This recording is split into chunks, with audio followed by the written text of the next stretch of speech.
What is the difference between finite and non finite verbs? Finite వర్బ్కి non finite వర్బ్కి difference ఏంటి? ఒక 2 minutesలో మీకు క్లారిటీ వస్తుంది. ఇక్కడ ఫైనైట్ వర్బ్ అంటే ఏంటంటే, ఏదైతే వర్బ్ సబ్జెక్ట్ మీద డిపెండ్ అయి ఉంటుందో, టెన్స్ మీద డిపెండ్ అయి ఉంటుందో, అంటే టెన్స్ని బట్టి సబ్జెక్ట్ని బట్టి మారుతున్నటువంటి వర్బ్ని ఏంటి, టెన్స్ని బట్టి సబ్జెక్ట్ని బట్టి మారుతున్నటువంటి వర్బ్ని ఫైనైట్ వర్బ్ అంటాం. నాన్ ఫైనైట్ వర్బ్ అంటే దానికి వ్యతిరేకం, అంటే టెన్స్ని బట్టి సబ్జెక్ట్ని బట్టి మారదు అది. సో ఫర్ ఎగ్జాంపుల్ ఇక్కడ ఎగ్జాంపుల్ చూస్తే, ఐ అనేది సబ్జెక్టు, వెంట్ అనేది వర్బు, వాచ్ అనేది వర్బు, హీ అనేది సబ్జెక్టు, హ్యాస్ గోన్ అనేది వర్బు, వాచ్ అనేది వర్బు. సో ఇక్కడ కూడా మీరు గమనిస్తే వాచ్ వాచ్ వాచ్ వాచ్ అనేది ఎట్టి పరిస్థితుల్లో మారలేదు.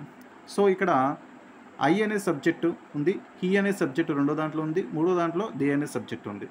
సో దే సబ్జెక్ట్ని బట్టి దాని పక్కన ఉన్నటువంటి వర్బ్ మారుతుంది. ఇక్కడ వెంట్ టుగా, నెక్స్ట్ హ్యాస్ గోన్గా మారింది హీ ఉంది మూలన, నెక్స్ట్ దే ఉంది మూలన హ్యావ్ గోన్గా మారింది ఈ వెంట్ అనేది.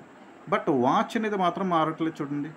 సో అంటే ఈ మారేవి అన్నీ కూడా ఏమవుతాయండి? ఎస్, మీరు అనుకున్నట్టు ఫైనైట్ వర్బ్స్. మారడం అన్నీ కూడా అంటే వాచ్ వాచ్ వాచ్, ఈ వాచ్ చూడండి మారలేదు కదా. సో ఇలా సబ్జెక్ట్ని బట్టి కానీ ఆ టెన్స్ని బట్టి కానీ మారనవన్నీ నాన్ ఫైనైట్ వర్బ్. మరి టెన్స్ని బట్టి మారనివంటున్నారు, దానికి ఎగ్జాంపుల్ చెప్పరా అంటే ఎస్, ఇంకో they will go to watch A movie tomorrow.